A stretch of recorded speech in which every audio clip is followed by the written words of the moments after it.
Okay, we'll call the meeting to order. Welcome everybody this morning. Joining us virtually is the Deputy Mayor, Tom. Good morning.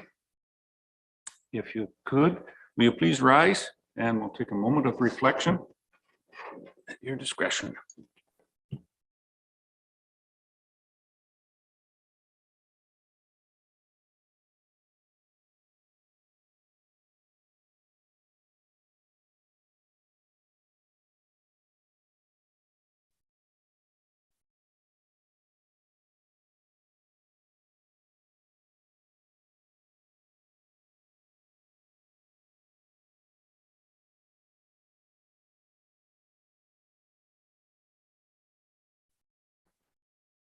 And Sheila, can you just give us the update on anybody that will be joining us? Other than the Deputy Mayor, I think he's got it down pat. Thank you, Mayor Eccles. Before I begin, if you get disconnected, you can dial 1-647-558-0588 and enter meeting ID 891-5626-2480. It should be noted for members of the public that this meeting is being held in 2 locations, on Zoom as well as being live streamed on YouTube.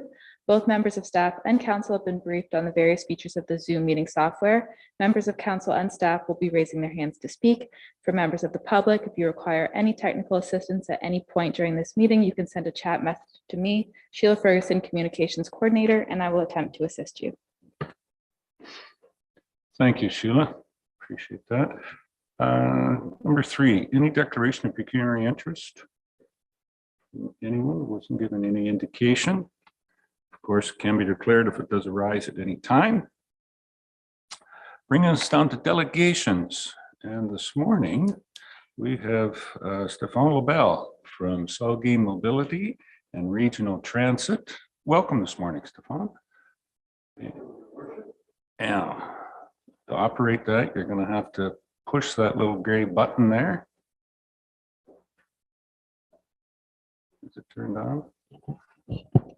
Yeah. Don't be in peril because you're live now, Stefan. Welcome this morning. Stefan's going to give us basically an update and thought process on where Saugeen Mobility and Regional Transit smart. Anybody? Thank you, Mr. Mayor. Using it. Next slide, please. Or do I have control of the slides? Okay. So who we are, SMART started about 43 years ago in the region, in the Grey and Bruce region. The focus of the organization was transportation for physically and or mentally challenged individuals. That focus has not changed. We are focused on mobility as opposed to disability. There is a connection between mobility and physical and mental health. So thus our focus on mobility. Now we are within 10 municipalities.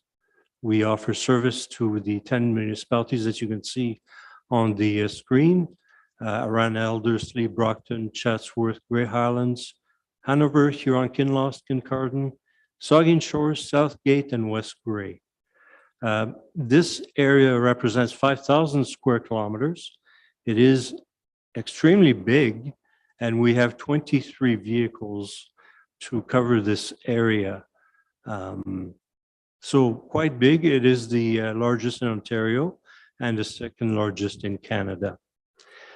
We are also a non-profit entity. We accept donations and we issue receipts. Next slide, please. So as I mentioned, we offer services to mentally and or physically challenged individuals using the type of vehicle you see on the screen. Next slide, please. By the way, my presentation is going to be very short. It is simply to give you information and update on our operations. So we operate under the principle of a municipal partnerships. So there are 10 municipalities within the agreement, and any additional municipality that wants to join SMART we modified the agreement and we have all the municipalities sign at that time. And each municipality has one member that is part of the board of directors. Next slide, please.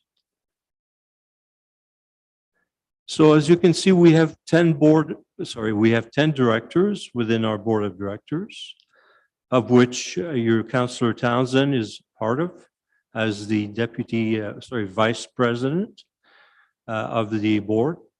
And within our management team, we have 3 individuals that worked with me to take care of secretary, treasurer, accounting, invoicing, and dispatching. Next slide, please. Our infrastructure, we have a toll-free telephone number, email, and website.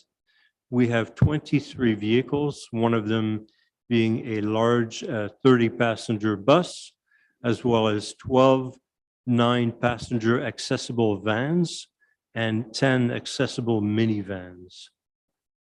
Next slide, please. And in a few months ago, we received 2 new vans, and we are expecting 1 additional van within the next few months to several years, all depending on the supply shortage in microchips. Our drivers are currently dispatched by the Smart Office, obviously. They are dispatched either by telephone call or through their telephone. They have an app that tells them where to go during their day of transportation. And the clients submit their requests either through the phone by calling the dispatch office or through the Smart website. We have a registration part of the website where you can register and submit your transportation request. Now, I am trying to update this system. Ideally, you would have clients using an app on their phone to submit their applications for transportation. But in this region, most people call to put in their request for transportation. They're not comfortable with an app. And that just speaks to the type of demography that we have. Our individuals are mostly towards the senior age years. Next slide, please. Now, we used to have 3 types of vehicle, one of them being what we call a hippo, squarish looking vehicle, quite good, but we've decided to get rid of these vehicles. They are over 360,000 kilometers and not usable, not worth fixing anymore. So the 2 types of vehicles you see on the screen are a 9-passenger van. It's officially called a van, and a minivan. Now, the reason why I had these 2 pictures on the screen is that the 9-passenger bus has a 34-inch ramp. 34-inch ramp allows for large wheelchairs to go onto the vehicle. Unfortunately, minivans do not come with a 34-inch ramp, so we are limited in the types of wheelchairs that we can load onto our minivans. And it's unfortunate because most of the time our 9-passenger van carries 1 to 2 passengers, usually 1 passenger. And it's, I kind of think of it as being a bit of a waste of fuel for such a big vehicle, but we don't have a choice. Unfortunately, there are those that are or need larger wheelchairs, and we've seen a uptick in the number of individuals who need a large wheelchair. And it's not expressing a judgment, it's just stating a fact, and that's why we need these large vehicles. Next slide, please. So Smart's revenue for last year was mainly through the municipality contributions, and the provincial gas tax program. 22% of our funding was through user fees. Those user fees are currently, and now you'll see on the next slide there that they are at 55 cents per kilometer. We are looking at increasing those fees to update our funding scheme, perhaps generate a little more income in order to pay for the maintenance of our vehicles. And we cannot access the MTO gas tax program unless we are in a deficit situation, simply to ensure the province ensures that we go through all of our municipal funds and our own funds before we go through their funds. Next slide, please. So as I mentioned, our current fees are 55 cents per kilometer for a minimum of $7.50. A ride is considered a transportation from point A to point B, which is why a return ride is considered 2 rides. So what we do at the end of the year is we provide to the provincial government an estimate of how many rides that we provided during the year. And based on that and the population of the municipalities, the government then decides on which amount to give to SMART. We charge $22 wait time. So if an individual has to charter a vehicle, it'll cost $22 per hour for that vehicle. And an attendant can ride for free on the vehicle. And we have group outings also that have their own rates. So for example, the large accessible bus, we charge $3 per kilometer for a minimum charge of $90. And so far, this pricing scheme has worked well. Next slide, please. West Grey. Your community currently has 218 clients of SMART. There used to be a little more last year, but we've gone through our list. Some individuals passed away, and some individuals had not used the service for more than 5 years. So we put these individuals in a different part of our database. So in 2022, your municipality took 2,800 rides compared to 2,300 rides in 2021. We are slowly getting back to pre-pandemic number of rides, where, for example, in 2019, your constituents took 3,200 rides.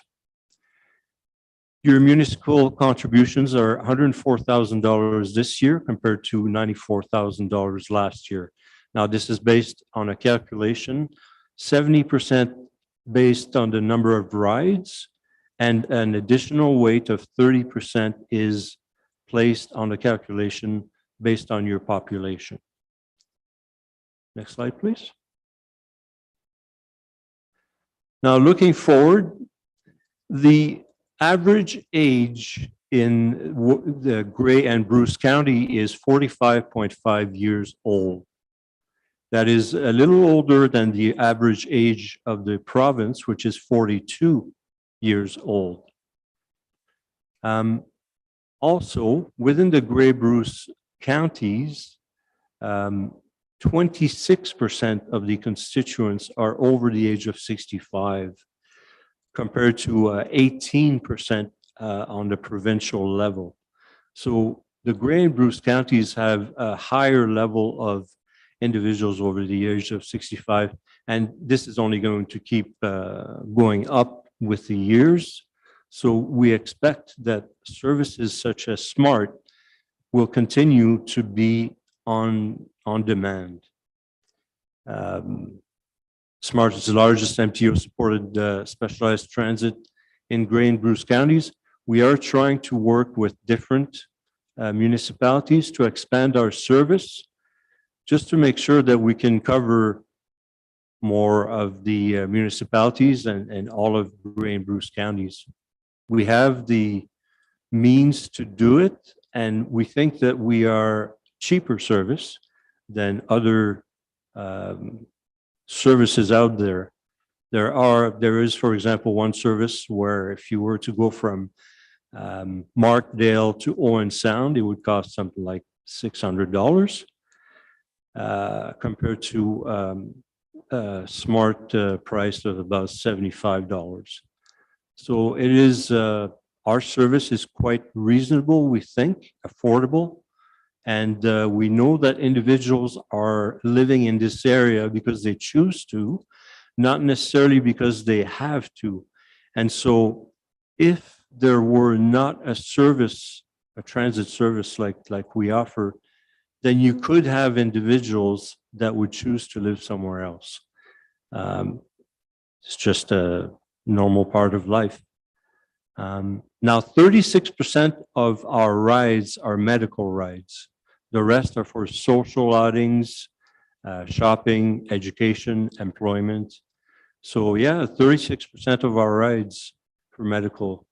Most of our rides are for non-medical purposes. And that's it. That's all I've got for you. Thank you, Stefan. Would you be inclined to have enough time to take a few questions? If Absolutely. there are any? Absolutely. Very good.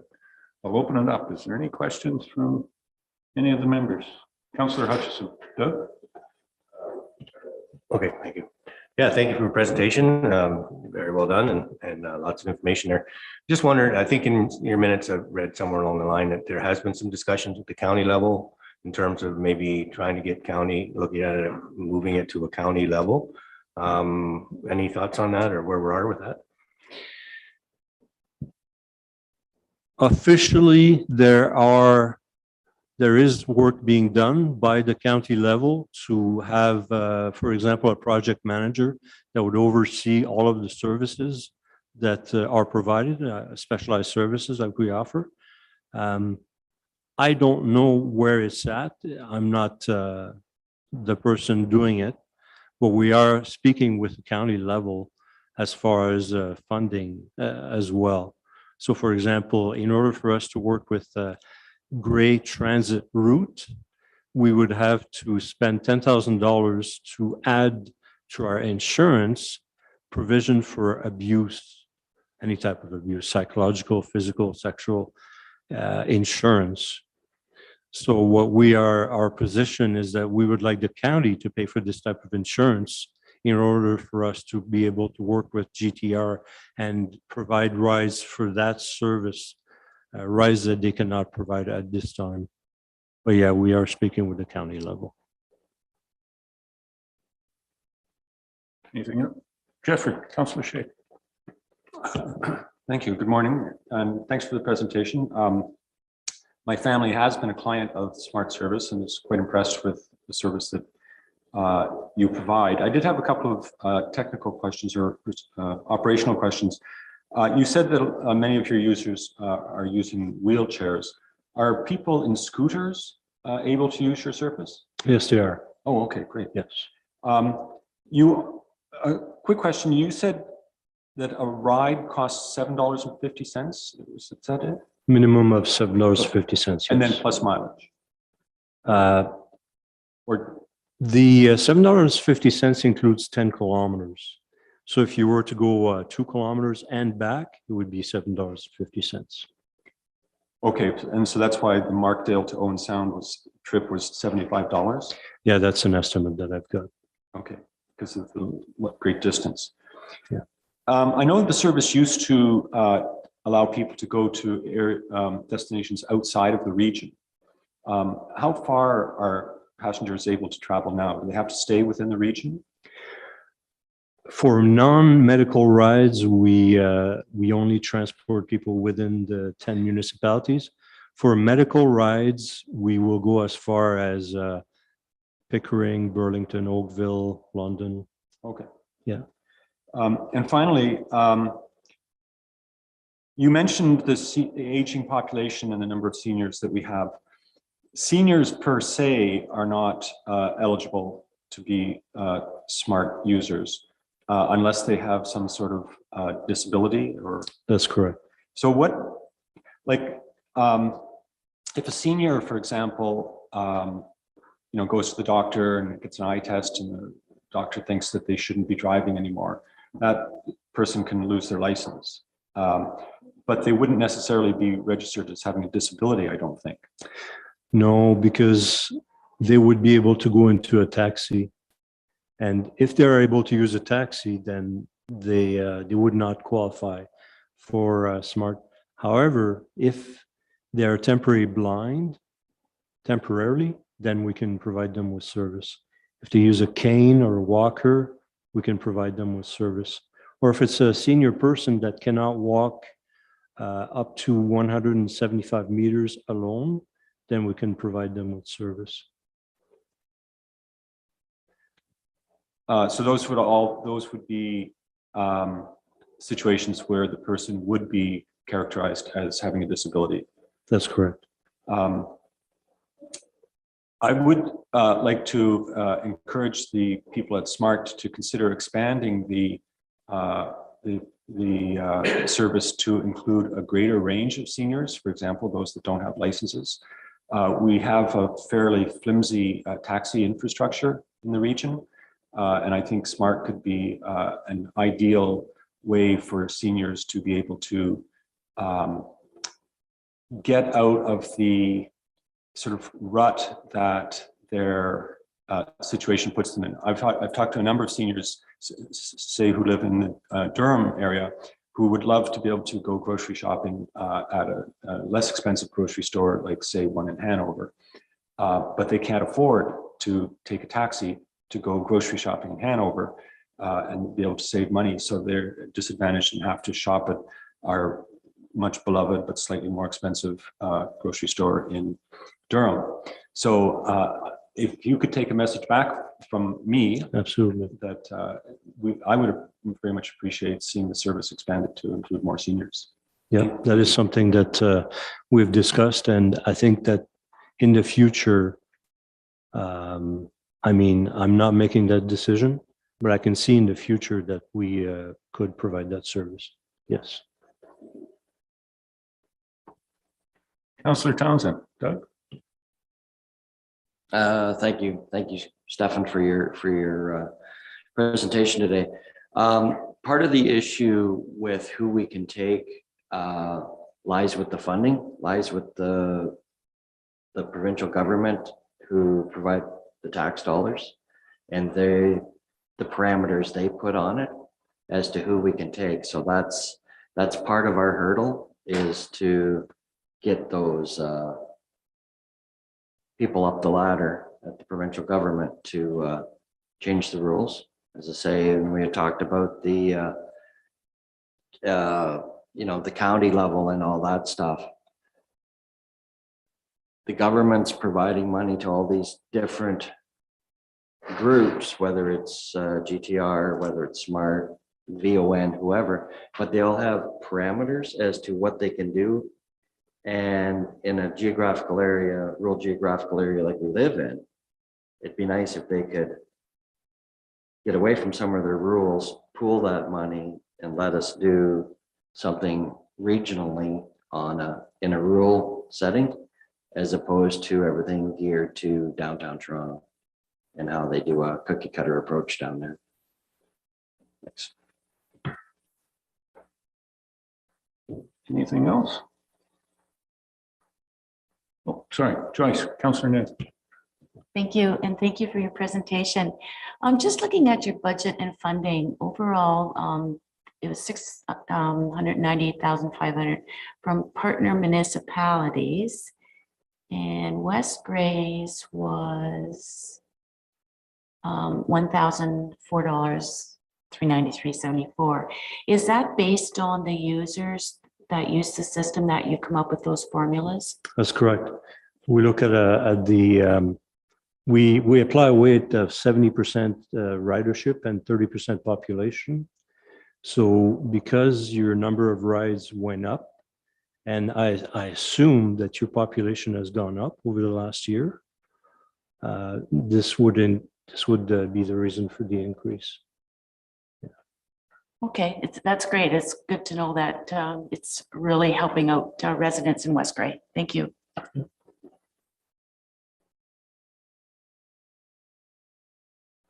West Gray is third, fourth on municipality use on the list. Out of- Third or fourth, yes. Yeah, out of the 10, Yes. we can say we're in the top 5. Yes, you are. With a lot of other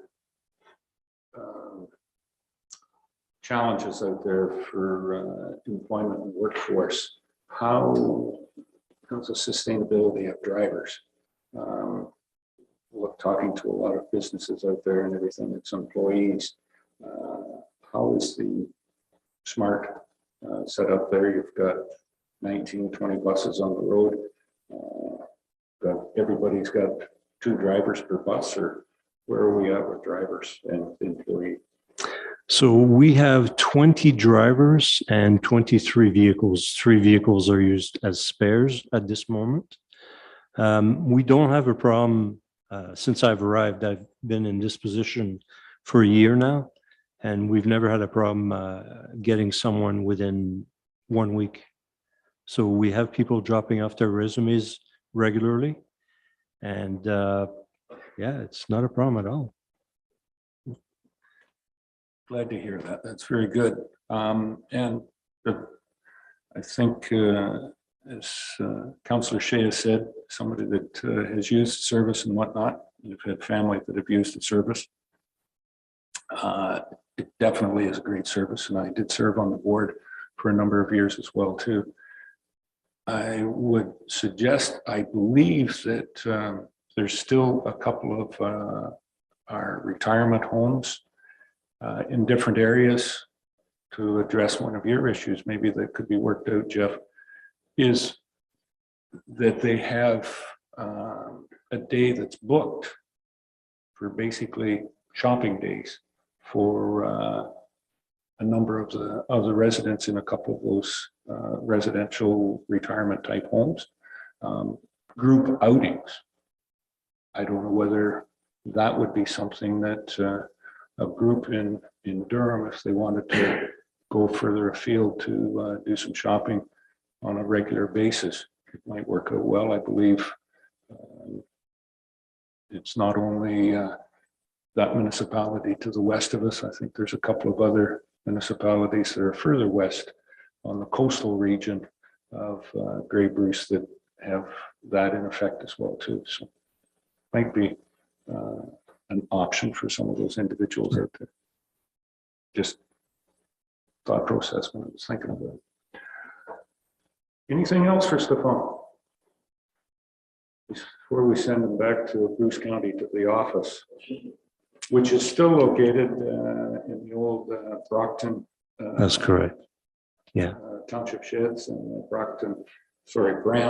It's not Brockton. I guess it's in Brockton municipality now, but the Brant Township old municipal office is out there. 603 Bruce County Road. Road 19. That's correct. Yeah. I can tell you where to turn at the Red Barn and how to get there. I just can't remember the names of the roads. Very good. Okay. Thank you very much, Stefan. Thank you, Your Worship. And we'll see you later around the subdivision. Yes, sir. Just anybody that's asking, Stefan lives just around the corner from me. Out in Forest Creek. Thank you. Thank you again, Stefan. Great. All right. We do have one other delegation that is booked, and that one's going to be virtually. She's online. Okay. You get to it. I believe it's if I'm not mistaken. I'll get the name right here if I get it up on the screen. Thank you. Jennifer Murley, the CEO and Chief Librarian of the Grey Highlands Public Library. And on their 2022 report, Jennifer. Hi, good morning. There Good morning, you Your are. Worship and members of council. Can everyone hear me? Can hear you fine. Very good. Perfect. Floor is Okay, and yours. I am looking at 2 screens, so if it doesn't seem like I'm looking at you, I am. My name is Jennifer Murley, and I've been the CEO of the Grey Highlands Public Library since January 1st of 2022. I did have the pleasure of job shadowing the previous CEO Wilda Allen, who some of you may be familiar with. She did lead the library system for just over 40 years, which is an incredible accomplishment. But I'm excited to be here this morning to formally introduce myself and also to proudly present the library's 2022 annual report, as West Grey residents directly benefit from the services that we provide. And we hope to continue to support your community, and we have some exciting projects coming down the pipeline as well. If I could get you to go to the next page, please. So each year, the library builds a report to the community highlighting key statistics, photos, and stories to demonstrate its continued impact. This morning, I'll briefly speak to the design of the document, its highlights, and I'm happy to answer any questions as best as I can at the end of the presentation. To begin, the report includes a detailed message from myself, and if you could just scroll through the next 2 pages. There's also a message from the library's former board chair, Kevin Land. And then on the next page, there is a message from the municipality of Grey Highlands' mayor, Mayor Paul McQueen. Next page, please. Thank you. So the design of this report is focused on highlighting how our actions throughout 2022 connect directly to the library's current strategic plan and its strategic priorities. So here's a brief recap. The Grey Highlands Public Library is your place to connect, explore, and learn. We're a 4-branch system with physical branches in Flesherton, Markdale, and Kimberley. And we also provide access to our e-branch online 24 hours a day at www.greyhighlandspubliclibrary.com. Our current strategic priorities, which are up on the screen right now, include cultural leadership, customer first, tech-friendly, and service growth. Next page, please. In 2022, over 47,500 physical and digital materials circulated. We welcomed over 21,000 in-person visits, and 28,000 people visited the library's webpage to access services and authoritative information. Over 6,200 residents accessed the library's free wireless internet, and over 1,000 people used public computers to stay informed and connected. We partnered with over 50 local organizations and ran 148 programs that reached over 2,500 people. I should note that as of this morning, 563 residents of West Grey have a Grey Highlands Public Library membership, and we welcomed a total of 51 new residents just last year alone from West Grey. I'd also like to use this opportunity to clear up any confusion related to accessing our services. All residents of West Grey are eligible for a Grey Highlands Public Library card and have access to all of our branches, not just Markdale. Next page, please. So how did we meet our strategic priorities in 2022?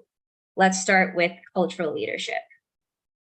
The Grey Highlands Public Library continued to produce content and manage the Grey Highlands Cultural Channel, which is a cable channel on 251 Eastlink, or it's also a YouTube page of archived community footage and events, including library programs and events that some may not have had the time to come to, or they couldn't attend in person. We also increased access to cultural programming for all. Our staff led important conversations surrounding Black history, climate change, truth and reconciliation, Ontario Culture Days events, and civic engagement. Arguably, one of our most innovative partnerships of 2022 included a partnership with the Grey Highlands Municipal League, where staff supported local efforts to boost participation and education surrounding the municipal election.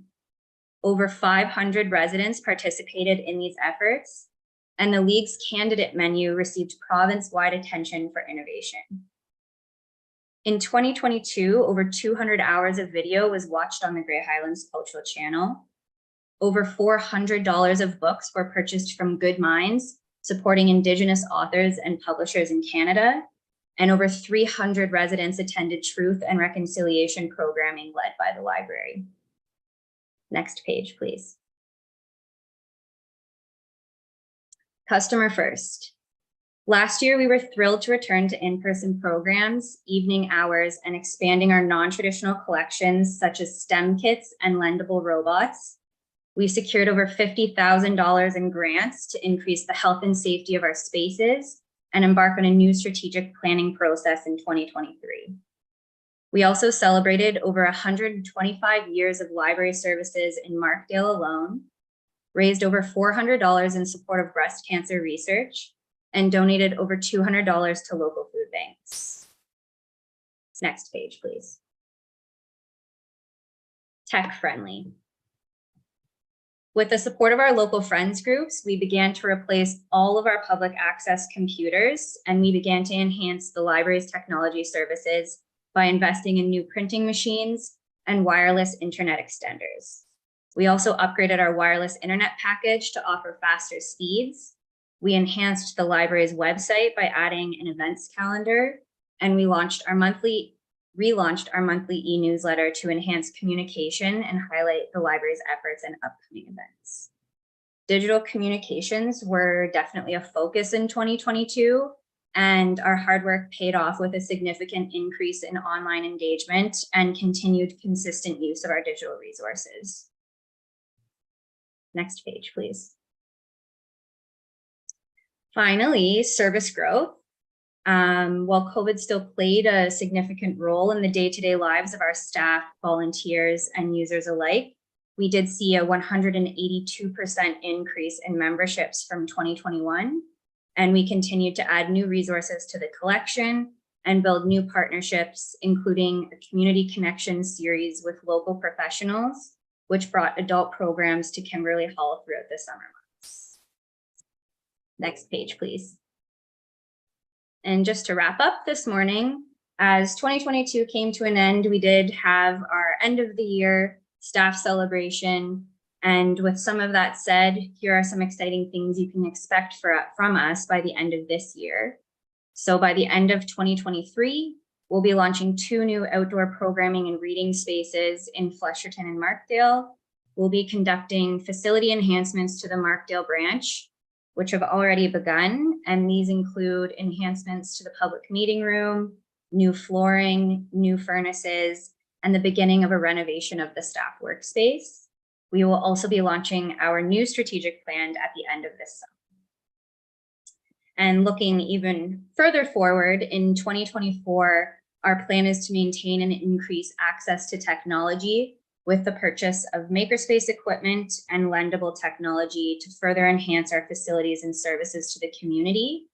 A report will be going to Grey Highlands Council this month to request access to development charges to fund these future initiatives. And that's it for me. Thank you for your time, and I'm happy to answer any questions. Thank you very much, Jennifer. Greatly appreciated the update. I'll open the floor up. Any questions from any of the council members? If I could, just, you were talking about membership and card-carrying librarians. Do you have any, through your data, any idea how many West Grey residents are members of the Grey Highlands Library System? Yes, I do.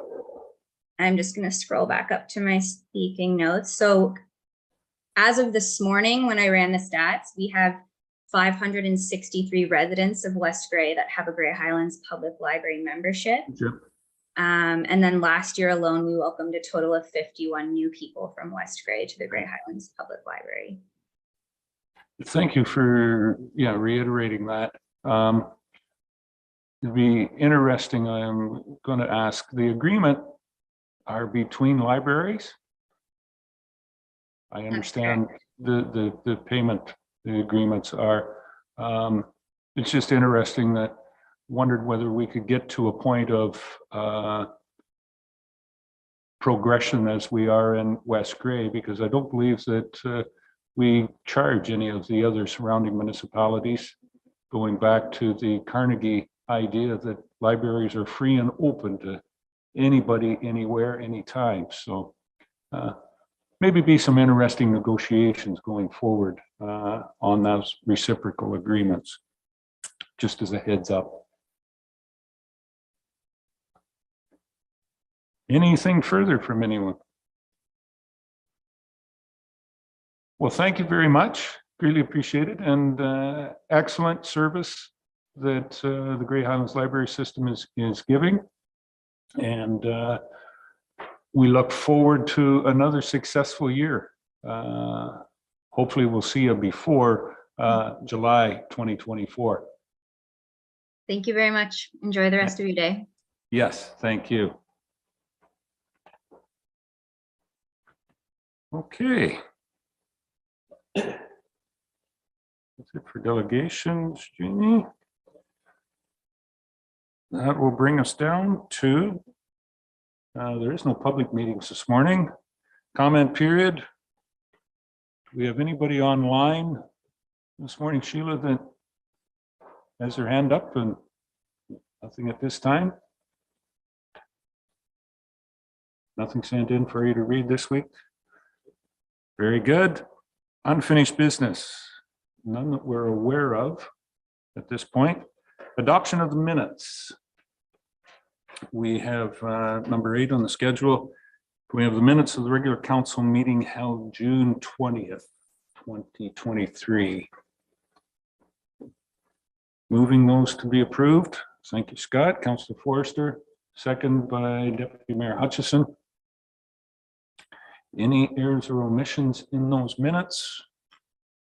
Seeing none, call the question. All those in favor? Any opposed? That's carried. The minutes of the public meeting held on June 20th, 2023 in our package. Do we have a mover and a seconder for those? Moved by Councillor Townsend, seconded by Councillor Noon. For approval. Any questions on that motion? Call the question. All those in favor? Any opposed? That's carried. And the minutes from the June 20th, 2023, 2 o'clock public meeting from the same day. Do I have a mover for those? Moved by Councillor Shea, seconded by Councillor Forrester. Any questions, errors, or omissions? Call the question. All those in favor? Declare that carried. Thank you. Committee and board reports.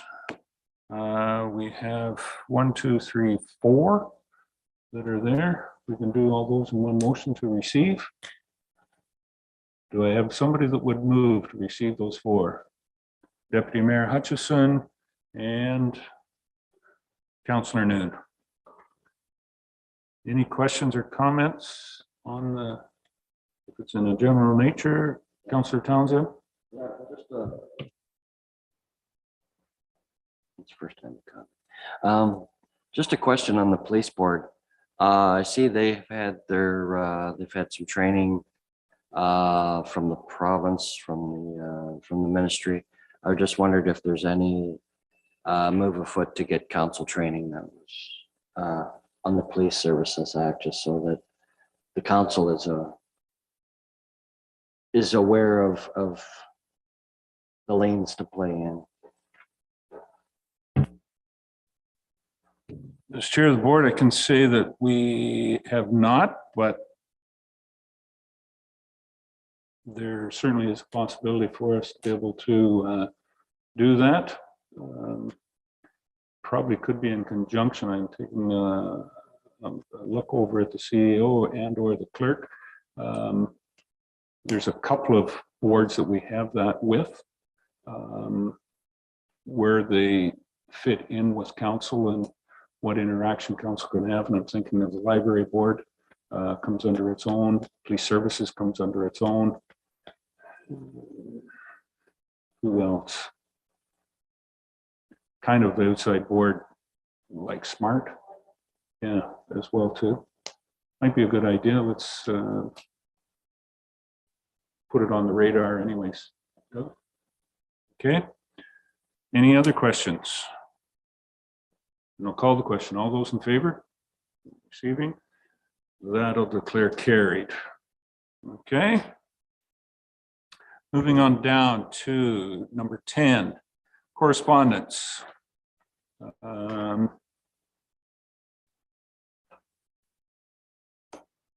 have some correspondence. I don't think any of them are pulled. We could take a motion just to receive the correspondence as the package. Moved by Councillor Townsend. Thanks, Doug. Councillor Forster seconds. Thanks, Scott. On that motion, call the question. All those in favor? Any opposed? That's carried. That moves us down to 11, staff reports. Manager of Planning and Development. Is Laura Lee with us? Yep, very good. Laura Lee.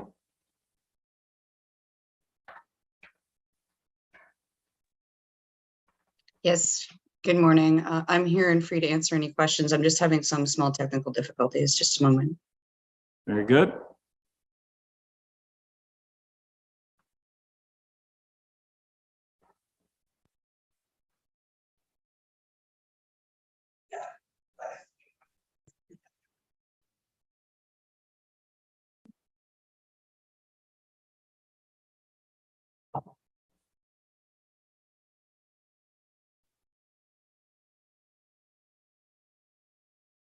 Are you with us there, Laura Lee?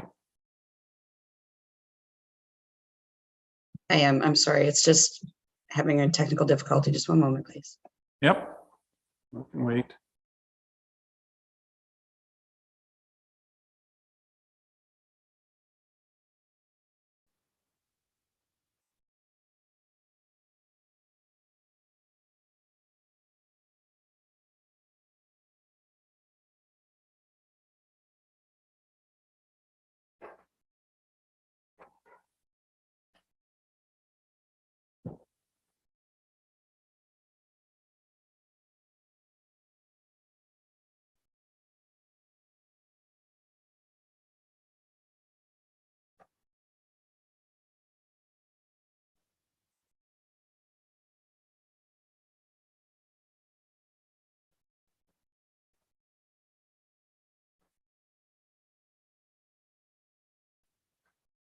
Mr. Mayor, if I may, Okay. Laura Lee, are you able to just continue with just audio? We don't really need video if that's an option for you. Yes, if I may, through you, Mr. Mayor, that would be fine. Yep. Okay, thank you. Absolutely. Okay. Okay. So, George. thank you, through you, Mr. Mayor. So this file is respected to ZA 17 2023 Crummer, Greg, and GNS Properties Limited. The highlights of the purpose of this application is to change the zone symbol on the subject lands from C2 being highway commercial to C1-489 being general commercial with exception. The effect of the application will permit limited general commercial uses and provide relief to the provisions of section 17.3 as it relates to accessory residential structures. 4 self-contained residential units currently exist within the existing structure.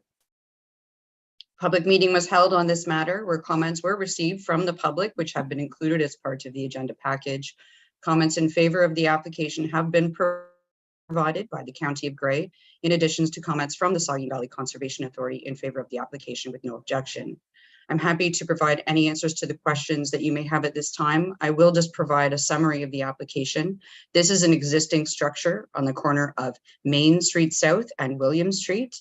In effect, this is a building that was previously used as a mill, as far as we believe, a co-op mill. It has since been turned into, at the date of that, which is unknown to us at this time, sometime in the past, pre-amalgamation, slightly post-amalgamation, this was converted into residential units. These units are existing. It was not until the current property owner realized that they needed to replace their existing private servicing on the subject lands, in which they determined that the zoning for the property did not permit what had occurred. So as a result of this is a housekeeping amendment brought forward by Mr. Crummer to rectify the situation, recognize the existing residential units, and to provide some relief to allow for some residential units to be on the main floor, not necessarily behind or above, as the bylaw stipulates for residential units within the general highway commercial zone. We are changing the zone from highway commercial as it permitted a broad variety of uses which are not suitable for the site. So as a result, these commercial uses have been limited within the general commercial zone, in addition to respecting those residential units that exist on the property at this point in time. Happy to answer any further questions that you may have. As you can see, there are comments from the neighbor that's adjacent to the property with some concerns relative to parking, which I believe can be resolved between the property owner and the neighbor with the brief conversation and some general agreement. Nothing from me further, but I'm happy to respond accordingly. Thank you. Okay. Councillor Hutchison. Doug? Yeah, thank you. So Laura Lee, you had mentioned about the letter from the neighbor. It mentions parking, but also talks about garbage and screening for privacy. Is that something like, do we need a site plan control on the changes on this site? Thank you. Thank you. Through you, Mr. Mayor. That is at the discretion of council. However, I believe in conversing with the property owner, it's a matter of maintaining the garbage location of the property in an appropriate manner. Should council feel that it is of benefit to provide the requirement for site plan control, the agreement itself just to regulate garbage, I think it's more of a property maintenance issue with respect to the landlord versus the actual ability, or sorry, I shouldn't say ability, need for a development agreement to be registered on title simply to deal with garbage. Okay. Yeah. Any other questions? Just a quick one in your report, Laura Lee, in the analysis part. You did say William Street, but in your report, you've got Queen Street. Thank you. Through you, Mr. Mayor. That is incorrect. It is the northeast corner of William Street and Main Street South, as you can see on the map that's been provided. Yes. Okay. Just a little clerical issue there. In something of, when it comes to the fence, in the urban areas, does the kind of the Line Fence Act or Property Fencing Act come into play on something like that? Through you, Mr. Mayor, we don't currently have any regulation in terms of the fence as long as it is within the property boundary of the individual property itself. It cannot be located obviously on the adjacent lands.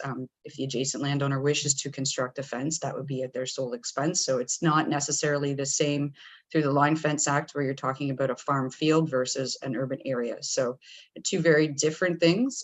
Certainly a fence can't be erected if there's an easement in place. There'd have to be an agreement that that fence would be removed and replaced solely at the owner's expense that erected the structure. But in this case, it would be as long as it was constructed on the property of the property that owner that is constructing the fence, then it would be permitted as long as it did not exceed any site triangles. In this case, the fence couldn't exceed the site triangle on Main Street South and William Street.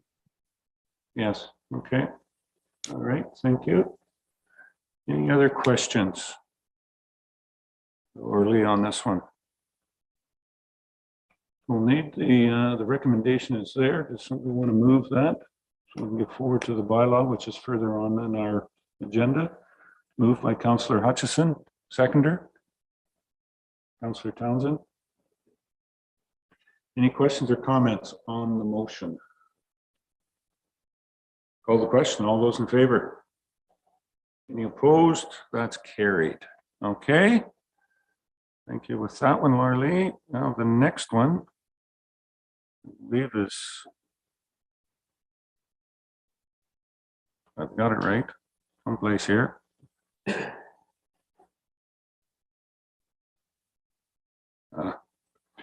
Finally getting down to it, the Steffler file. Comments on that one, Laura Lee? Yes, thank you. Through you, Mr. Mayor. So this application is related to ZA 20-2023, being Steffler Braun. The purpose of the application is to change the zone symbols on the subject lands from A1 agricultural, A2 rural, NE natural environment, and NE2 natural environment 2 to A1 agricultural, A2 rural, A2 with exception 488 rural with exception, NE natural environment, and NE2 natural environment 2, the effect of which will fulfill a condition of consent for B02-2023 by recognizing the deficient lot area of a provisionally created lot in addition to a rear yard setback. Consent was granted by the Committee of Adjustment on March 7th, 2023 for this file. Creation of a new non-farm lot, approximately 3.8 acres in size, was granted provisional consent approval from the committee. Conditions were applied as noted in the report. Comments have been provided in support of the application. I'm happy to answer any questions that anyone may have. There have been no comments with respect to any concerns with the application at this time. Thank you. Thank you, Laura Lee. Any questions from members of council? There's no questions, then I'll ask, is somebody willing to put forward the motion? Oh, sorry, Tom? Deputy Mayor, you're moving it. Very good. Seconder? Councillor Forster. Got it moved and seconded the recommendation to bring forward the bylaw. With no questions, call the question. All those in favor?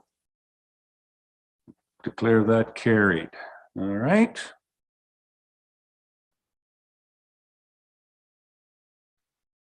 And Laura Lee, I believe that brings us down to the last one on Varga.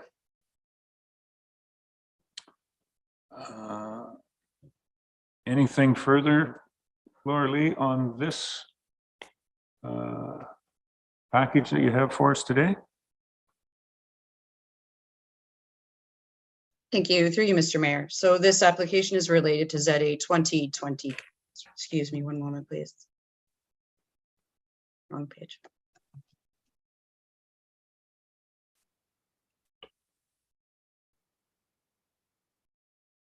And the purpose of this application for ZA 2022-2023 Varga Randy is to change the zone symbols on the subject lands from A2-3A2 being rural with exception and NE natural environment to A2-490 rural with exception and NE natural environment. The effect of which will permit the expansion of an existing kennel on the subject lands to permit a maximum of 20 dogs, whereas a maximum of 10 dogs are currently permitted. Exception 382 will be removed from the subject lands and replaced with exception 490. Comments have been provided from the County of Bray, who have questioned whether or not a noise study should be completed on the subject lands. Staff have reviewed the comments and do not feel that a noise study is required to expand the existing kennel operation due to the proximity of the subject lands to existing residential units. Although there is potential for further development, do believe that the kennel with 10 dogs at this point in time did not warrant a noise study at the time it was completed in 2018, and staff feel that it's unnecessary to require a noise study at this point in time. Comments have also been provided by the Grey Sauble Conservation Authority. Planning staff have recommended that site plan approval be part of the subject lands to ensure that appropriate measures are put into place with respect to hours of operation, noting the number of dogs and ensuring there's appropriate screening that prevents nuisances to adjacent landowners. Staff will also note that adjacent landowners are quite far a distance from the kennel itself. In addition, no comments of concern have been provided by any members of the public that have been circulated as part of this Planning Act application. I'm happy to answer any further questions as required. Thank you. Thank you, Laura Lee.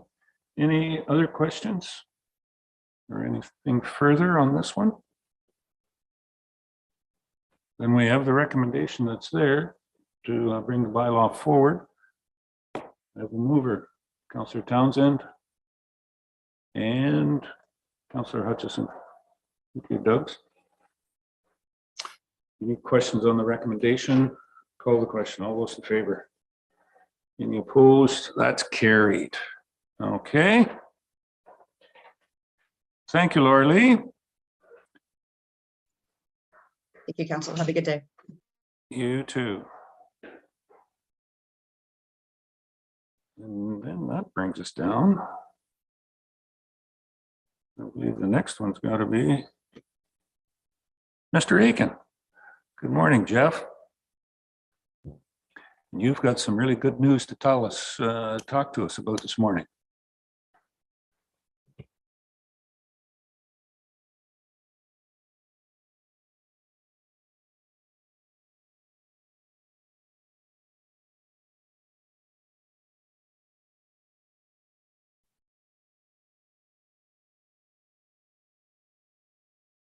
Good morning. Yes, I have more good news for you. So what we have in front of us is structure 189. It went out for tender and unfortunately it came back more than the budgeted amount. So there are two main questions in front of council. When do you wish for the project to proceed? And if so, there's a proposal to finance it through the 2024 budget as a loan.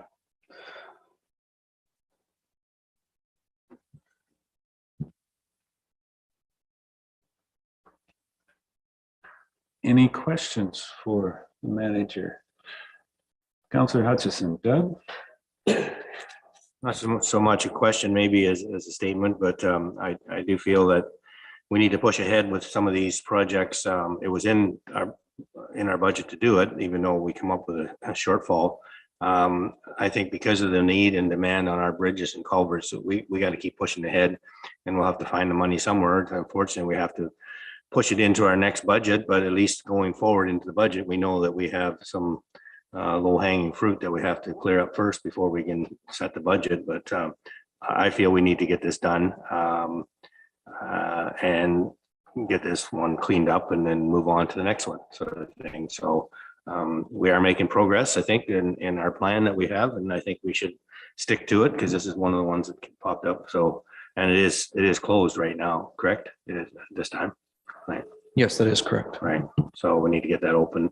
My other question to go along with that, though, there is another culvert on that road which had some issues previously. Is it open still, the one to the south of that, I guess it would be? Or it's closed, too? I haven't been down there for a while. The one, is that correct, Jeff? It is closed too? Yeah, I believe I know the one you're talking about, and if so, that would be correct. It's closed. Right. But this one allows the residents in the area to get, sorry, no?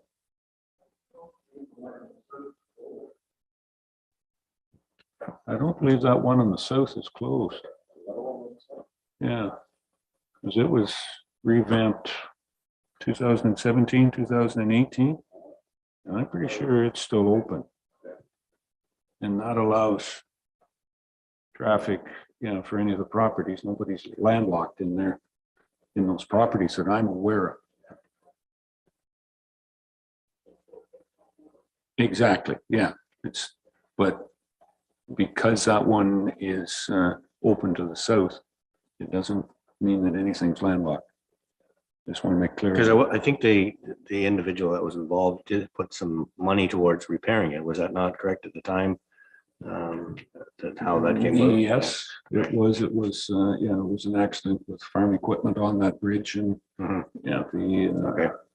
Yeah, I thought maybe it was open, but I hadn't been down there for a while, so. Yeah. Okay, thank you. So that's it for me. Anything further on this? Joyce, Councillor Noon. And thank you, Jeff.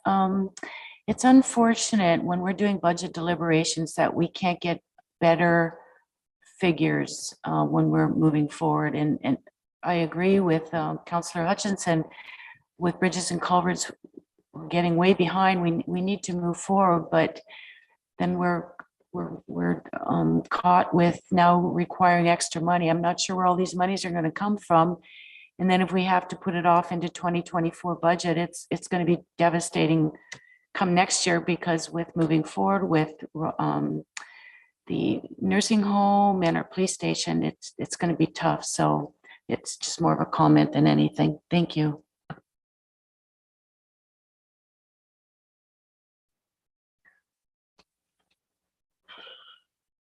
Anything further?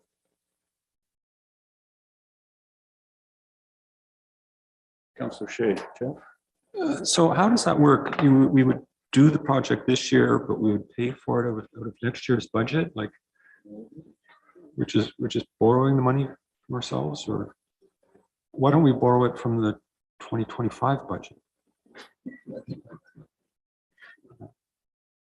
Do we do this regularly?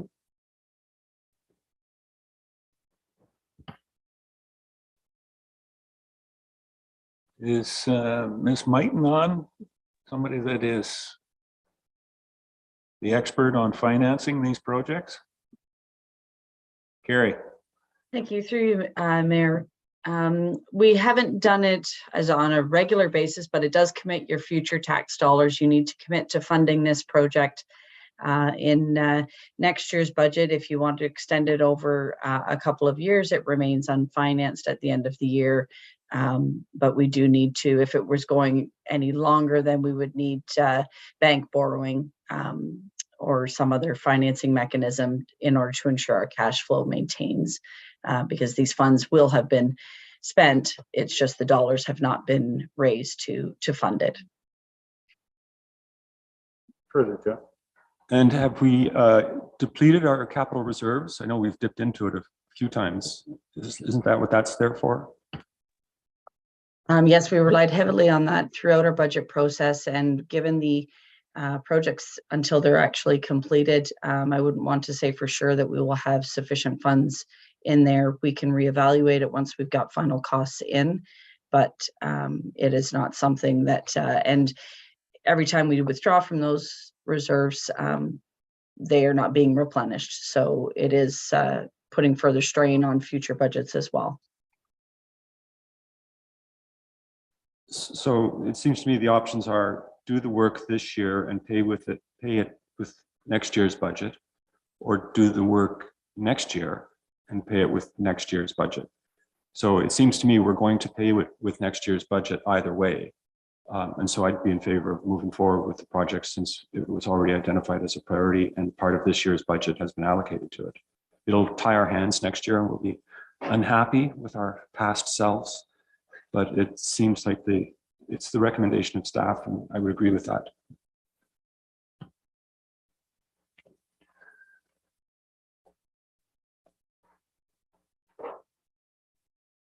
A question from the chair directed to you, Mr. Aiken. Is there things that are in this, I mean, knowing the road, knowing the culvert, and not understanding just how we managed to miss this by 100%. If we were to put this tender forward, are there some advantages or are there some options to size this and find some savings in here to what was put in? So we share in your frustration about the cost of the project. We did look at options on how to make the project move forward, including going through it with the consultant and the contractor to see if there was any opportunity to scale back and or eliminate a line item in the tender. It is my professional opinion that it's about as bare bones as you can do and still have it perform as intended. To remove an actual item could potentially compromise its long-term performance. And something that long-term performance is on behalf of the Conservation Authority on their overflow to recognize their requirements? They did have input into the project and there is some consideration for overflow, yes.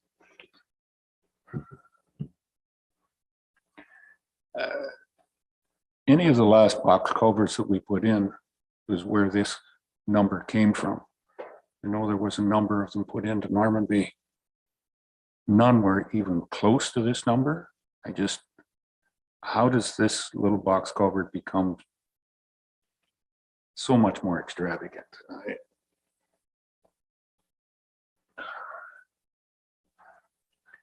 I do not feel the actual structure itself is extravagant. The price itself is extravagant. However, we're struggling still with some post-COVID supply and demand issues, and I believe that's partially what's driving this. Have we ever done any work with this company? So this company itself, the owner of the company was formerly part of Moorfield Construction. His general manager and his superintendents have greater than 15 years experience in this specific type of work. And his site supervisors have greater than 10 years of experience. They've done this type of work in Southgate, Minto, Caledon, King Township, and most recently for County of Grey on Grey Road 9. And to my knowledge, there's been no issues with their performance. Okay, I just found it being a new company. How does council want to deal with this? I've heard one councillor say that get on and get it done with and do it, or do we turn it down and put it into 2024 and re-tender it? And the supply chain seems to be better and pricing might be better as well too. Or it might be worse. Councillor Noon, Joyce? Thank you. I have another question.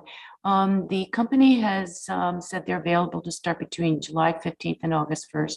Do you have a confirmed date that they will be starting? I just don't want to be able to pass something and then find out, oh, sorry, but because July 15th, like that's not far away to start. Just wanted to know if they confirmed any date to start. Initially, if the project had been on budget, they were ready to start this week. So what they've done is they picked up a small 2-week job that they expect to be wrapping up in time to start this job by the 15th. It is reasonable for it to start between the 15th and the 1st and get the in-water work completed within the time period and have substantial completion by October. And it's a reasonable time frame. Okay. Councillor Atchison, go. I'd like to make a motion that we move forward with the recommendation from staff to go ahead with the project and help with use some of the funding for next year's budget. Okay, so moving the recommendation as presented. We have a seconder? Councillor Shea. Any further questions, comments? Deputy Mayor Hutchison, Tom? Thank you, Mayor Eccles. It's just a comment. This is the third or fourth one that I recall that's come in like this, and I think we better really have our numbers in place for next year, because we constantly seem to be going outside of what our budget is. So it's a very concerning thing for me. So that's just a comment. I had my hand up earlier. I know we have a motion on the floor, so I won't elaborate any further than the fact that I think we better really know what we're passing our budget for next year, and anything that's not, that comes in double, like you said, 100% increase, I'm not going to support, but I will endorse this one. Thank you. Okay. My apologies, Tom. I didn't see I didn't see the hand up. My fault on this end. Any further questions on the motion on the floor? Call the question. All those in favor? Opposed? That's carried. Okay. With that, do you have any positive news today, Jeff, or are you just going to run with the negative?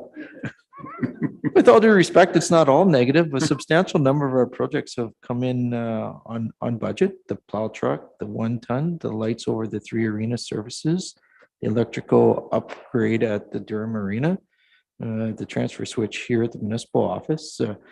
Sadly, we only seem to come back to you when we have bad news, but if you want to look at it as a whole, I think staff have done a pretty decent job to get the bulk of the projects online. Unfortunately, it's just one department that has the biggest ticket items that seems to drive the bad news. Okay, before Mr. Akins leaves, any other questions? Joyce? Further to that, did any of those come under budget that we have a little bit of savings there that we can kind of, Whoa. no, you can't go Yeah, there? that's not one. I Yeah, apologize. yeah, that's okay. Doug? I'd like to make comment when Mr. Aiken's here. The Durham Road East project is coming along fairly well. You can't go there? That's not on the agenda. Oh, No. okay. I was just gonna make comment. Yeah, we can get that off. Okay. All right. You're free. Yes, away you go. No, thank you very much. And yes, these are disturbing, but keep them to a few. We'll keep them to a few. Yeah, we can do that under question period for both those questions. Okay. Jamie, you've got one here. Under the bag tag vendor distribution agreements. Yes, thank you, Mayor Eccles. At the June 20th, 2023 council meeting, council enacted a new fees and charges bylaw with fees that will take effect September 1st, 2023. The new fees and charges bylaw changes the fee for West Grey garbage bag tags from $2 per tag to $2.50 per tag. West Grey has entered into vendor distribution agreements for the sale of garbage bag tags throughout West Grey. Current vendor distribution agreements allow vendors to purchase bag tags at $1.90 per tag and resell them at $2 per tag. Because of the language in the vendor distribution agreements, all agreements must be updated prior to September 1st, 2023. Staff are recommending that the language in section 3 of the agreement be changed to read that tags will be sold to vendors at a cost of 10 cents less than the set fee in the current fees and charges bylaw, rather than noting the specific cost at which vendors may purchase tags. This will allow for any future changes to the fee to occur without having to update vendor distribution agreements. I would also like to note that the increased bag tag fee will not require vendors to incur greater upfront costs, as the language in the vendor distribution agreements provides that vendors will be invoiced for tags sold before they pick up their next lot of tags, meaning they don't pay for the tags until the tags have been sold. The recommendation in the report is that council approves the draft vendor distribution agreement and directs staff to bring forward bylaws to repeal and replace current bag tag vendor distribution agreements to reflect the increased bag tag fee. Thank you, Jamie. That, is there any comments or questions for Jamie before we move the motion? Councillor Townsend. Doug? Thank you. Just wondering out loud, is 10 cents per tag a reasonable fee to pay our vendors? Do we know what other municipalities are doing? Staff, Jamie? Through Mayor Eccles, I don't know specifically what other municipalities charge their vendors for the tags up front. The 10-cent fee is, or the vendor distribution agreement and tags being sold in businesses throughout West Grey is kind of incentive for customers to go into their establishment as well. And the thought behind that is that when they're in there, in addition to buying bag tags, they will also purchase something from the business. So that 10 cents provides some incentive for the vendor to sell the tags, but also brings customers into their establishments. Okay. Councillor Hutchison. Yeah, I guess my question was sort of on the same wavelengths. I wondered if we were having any trouble getting vendors, because basically at 10 cents a tag, they're making $20 on 2,000 tags, which is not a lot. But given that it does get foot traffic, I guess that's a good thing. And my other question was, I wondered if we should be looking at raising their fee to say 15 cents rather than 20 and 10. But anyways, that was like maybe our clerk has maybe sort of answered some of that, except for the getting vendors. Do we have a problem? Yes. Oh, sorry. Go ahead. Through Mayor Eccles, no, we don't currently have an issue obtaining vendors. We have, I want to say 10 offhand. I could be mistaken with that number, but we have a significant number of vendors, and we continually have people asking if they can sell tags as well. So there's no shortage of vendors at the current rate. Just to clarify, if it was 2,000 tags at 10 cents a tag, that'd be $200, wouldn't it? Huh?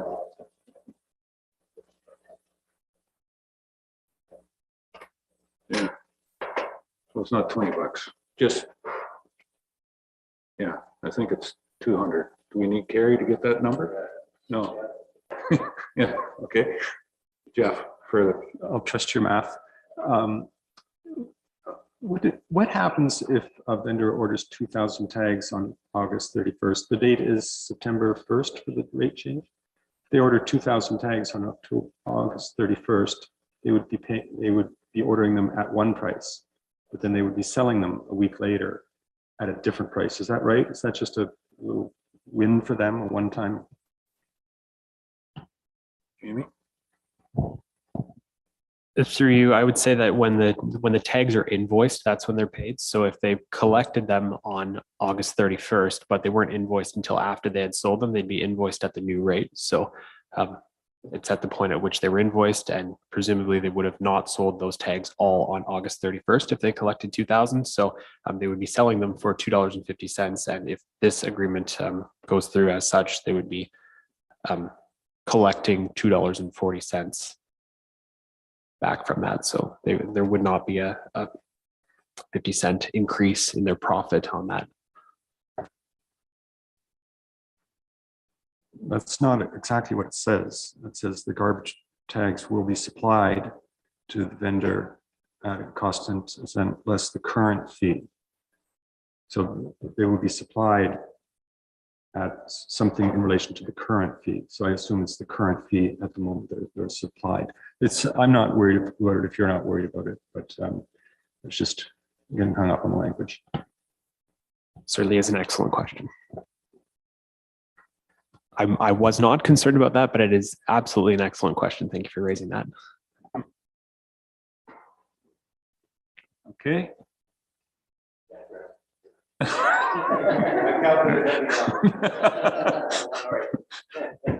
Okay, Doug, yeah.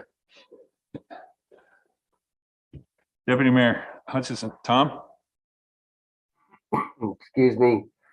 And on the other side of Councillor Shea's question is, what about the vendors that, excuse me, that have purchased the tags and now they're going to be having an increase? That's on the other side of it, is one of my concerns. Mm-hmm.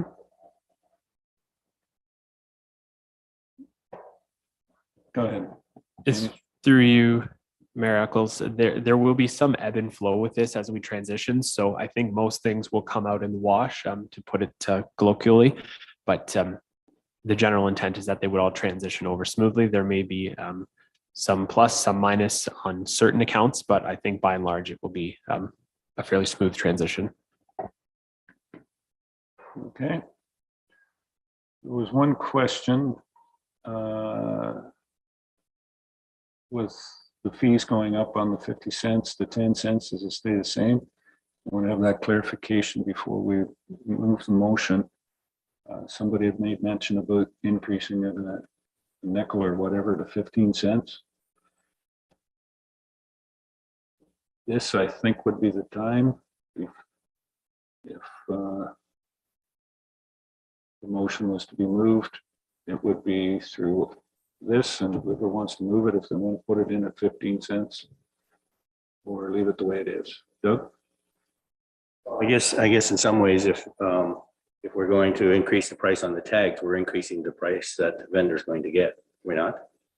It's going to stay the same. Is that what we're saying? Correct.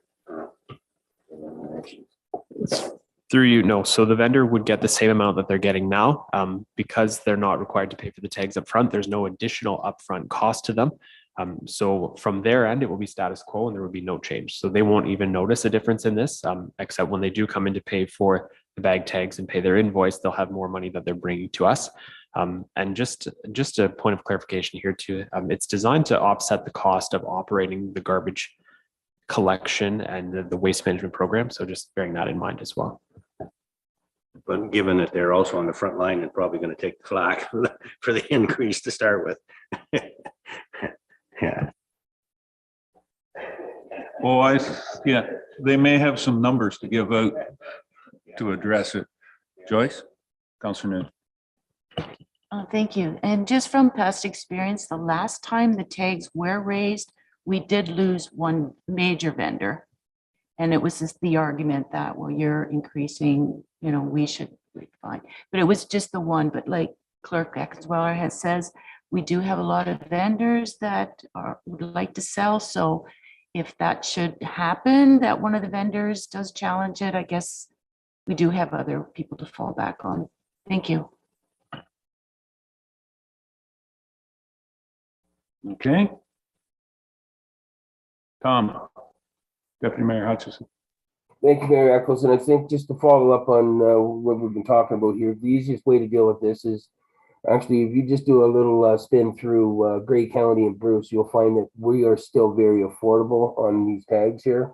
I'm not going to speak. I know one of our neighbors is $4.50 a tag. So I think if we just had kind of maybe just a little summary of, here's what the neighbors are, maybe people could identify, and that would help some of that frontline issues that we've been discussing. So I think there's ways to offset that. Thank you. Okay, thank you. All right. The recommendation is there. If we're done on the conversation or questions, we have somebody who would like to move the recommendation. Moved by by Deputy Mayor Hutchison. Tom, seconder. Councillor Shea, Jeff. Any questions or comments on the motion? Call the question. All those in favor? Any opposed? That is carried. All right. I think the next one, that's good for you, Jamie. The next one is our Director of Finance Treasurer, Ms. Mighton. I have seen her here. There's Carrie back. Community Foundation Grey Bruce Donee sponsor. I just wondered when I saw that spelling, was it even the word? But that's the nice part about being on council. You can learn every day on the language that's used. Carrie, your report on a request from the Community Foundation. Yes, thank you. Through you, Mayor. We've done this in the past with a couple other organizations, the Ball Diamond Group, I think soccer one other time, but as indicated in the report, the Garifrax, a nonprofit home, is looking at putting a playground located in the rear of their property. It will be open and accessible to anyone from the public, but it does add to the quality of life and convenience for the tenants that are in that property there. And they have been working with Conservation Authority to get all approvals, but we would just be the flow through on this grant application with the Community Foundation, Grey Bruce. Okay, thank you. Any other questions or comments for the director? Councillor Hutchison, Doug? Is this home a county home, run home? No. No, this is not. Okay, all right, thank you. No. They are a nonprofit, but they're not run through Grey County. All right. Any other questions or comments on this? The nice way that we can help out doing our part to enhance the community and livability in our community. With no other questions then for Carrie, I'll ask if somebody want to move the recommendation. Moved by Councillor Forrester. Scott, thank you. Seconder. Councillor Townsend. Doug, thanks. Any further questions or comments on the motion?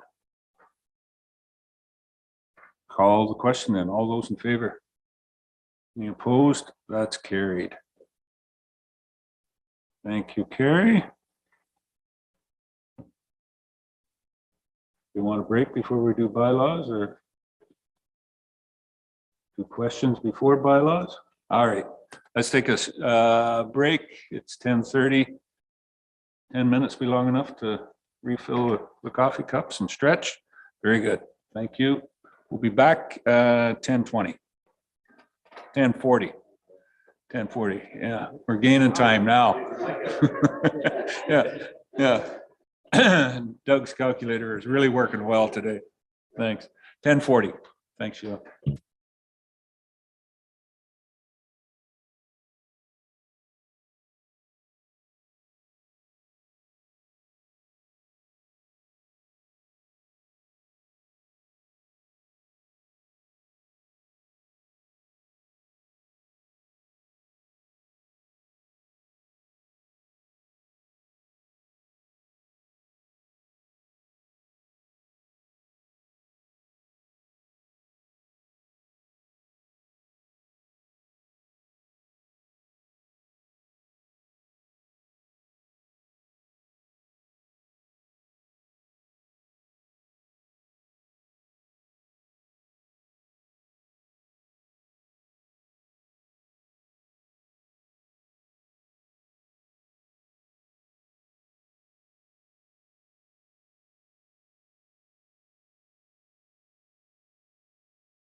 And Sheila, we're back.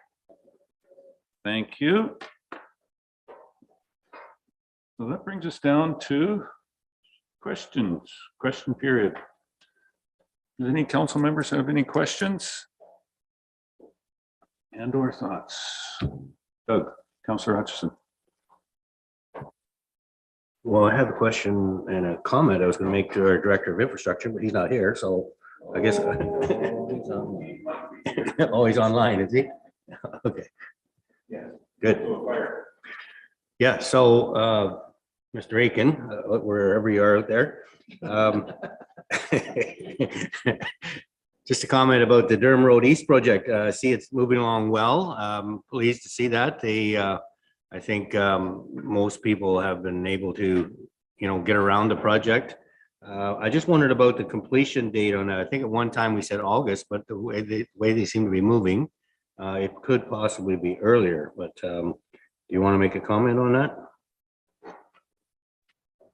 Yes, thank you. That project is moving along quite well. No, I don't want to change the completion date, although it looks like they'll be ready for paving by the end of this week, potentially. There'll still be a fair bit of cleanup and some smaller stuff to complete the project. So if we can get it ahead of schedule, it'd be great. But no, I don't want to change the date quite at this point, but there's no hiccups expected. Okay, thank you. And while you're there, the paving then will be that final coat on County 27 from Greer Road 4 or Bruce Street to Highway 6, and then do the first coat from Highway 6 East and William Street as well too. We'll get all of that done at once. That would be ideal. However, they're two separate contractors. So for the Durham Road West, there are still some deficiencies we're chasing. So if we can get those cleaned up, that would be the ideal scenario, but there's quite a few moving parts to pull that off. Okay. All right. Any other questions or comments at this point in time? Councillor Forster. Scott? All right, I noticed on bids and tenders on the website that the Traverston Bridge is up for tender for demolition. Was this not on before? The project was approved for this year to the best of my knowledge, this is the first time it was approved. It's just going out to tender now because it took a fair bit to get that project organized, even though it was fairly straightforward.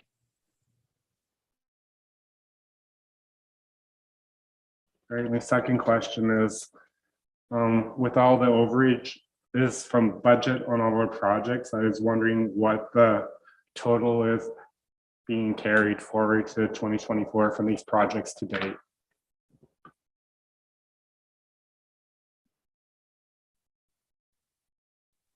Ms. Mighton, do you want to jump at that one or? Yep. So far it's just the project that you approved earlier today. We do have the commitment for the services for extension services for Rockwood, but we don't know the dollar values associated with that. That was at the previous meeting that the director had brought that up. We have pre-engineered for the North Line. I think it was the North Line Bridge. Yeah. Yeah. But we haven't committed to construction, so that will be a discussion for your 2024 budget, but the pre-engineering is being completed in this year. So we will have some variance reporting that we'll bring forward for the August. We're hoping to bring forward at the August meeting so that we've got an idea of where we're at so far year to date this year in our current projects as well. Great, thank you. Good, Scott. All right. Thank you, Carrie. Any other questions or comments? No? Then I guess that brings us down to bylaws. Good. So the first bylaw is 2023 is the confirming bylaw. We have a mover to move that one forward. Moved by Councillor Shea, seconded by Councillor Townsend. confirming bylaw. Let me just get the number here. Good, number 2023-065. Moved and seconded. Any questions? Call the question. All those in favor? Any opposed? That's carried. The next one, 13.2, is bylaw 2023-066, zoning bylaw amendment for Crummer GSN Properties Limited. Motion was moved by Councillor Townsend, seconded by Councillor Noon. Thank you, Joyce. Any questions or comments on this one? Was recommended earlier through Laura Lee's, through the planning report for approval. Call the question. All those in favor? Any opposed? That's carried. Okay. The next one is 13.3, is bylaw number 2023-067, Varga zoning amendment bylaw. We have a mover and a seconder from that, recommended from the planning report. Moved by Councillor Noon, seconded by Councillor Hutchison. Any questions? All those in favor? Declare that carried. 13.4, bylaw number 2023-068, another zoning one that was recommended, Steffler. Do I have a mover for that? Deputy Mayor Hutchison, seconder. Councillor Townsend. This one was recommended for approval through the planning report. Call the question. All those in favor? Declare that one carried. Very good. 13.5 is a bylaw 2023-069 is another zoning amendment from Tiffany Development Corporation, Bruce. We have a mover for this bylaw. Moved by Councillor Forrester, seconded by Councillor Hutchison. Any questions on the motion? Straightforward. Call the question. All those in favor? Declare that carried. 13.6 is a bylaw 2023-070, the naming roads in the Bruce subdivision. Have a mover for that. Moved by Deputy Mayor Hutchison, seconded by Councillor Noon. Any questions? Yes, Councillor Hutchison. Yeah, just to note that the names of the streets, a lot of them are after trees. So it would be nice if a developer were actually put trees in to match the name of the street during the final phase, because as you know, it does look pretty bare when you first have a development. They don't have any trees on the streets, and it can be done. Look at the one in Shelburne on the east side. Before they even started building houses, they had trees on the lots, which I thought was interesting. So it can be done.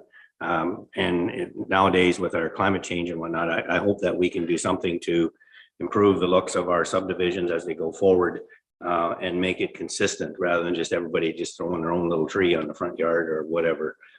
So maybe that's something for discussion when they come back to us, because I know there's some opportunities yet. So just noted that interesting that they come up with these tree names, and yet I don't know what that means other than, you know, maybe there was trees there at one time in that spot, but maybe a little further north. Not sure. I'm not going to say that I was around when that property had trees on it, but you know, somebody of your age, maybe you have been, Doug, that's seen more of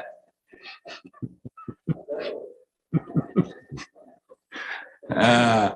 Okay. In that, I just wanted to ask, the road that goes all the way around was Street A? Or did I miss that? Does it have a name on it? So that continues all the way around, does it?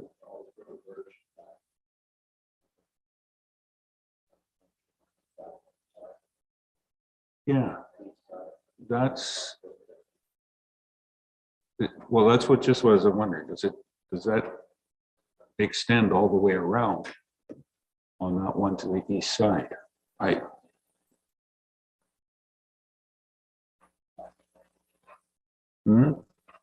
I'm assuming that it does, but Jamie? Three miracles, yes, to the best of my knowledge, that's what I believe to be true, but Yep. certainly staff can confirm that. Yeah, no problem. Probably be named at a later date if they find a tree that will grow up there that they haven't just found yet. Okay. All right. Any other questions on? Call the question. All those in favor? Declare that carried. Thank you. Bylaw 13.7, a bylaw number 2023-071. Stop up and close the municipal road allowance. Have a mover and a seconder for this one. Moved by Councillor Hutchison, seconder. Councillor Forster, Scott. Any questions or comments on this bylaw, on the motion? Seeing none, I'll call the question. All those in favor? Any opposed? That is carried. With that said, then bylaw number 13.8 is bylaw 2023-072, sale of municipal lands. Just the street that we closed. Okay. We have a mover and a seconder for this. Moved by Deputy Mayor Hutchison, seconded by Councillor Townsend. Any questions or comments on the motion? Call the question. All those in favor? Any opposed? That is carried. All right. Any new business? No of any new, that's it for bylaws and any new business. Announcements. Anyone got any announcements? Councillor Hutchison, Doug? Yeah, so we did have our first kickoff for the farmers market. And I believe it was a soft start, as someone mentioned. I think there's lots of opportunity to grow there.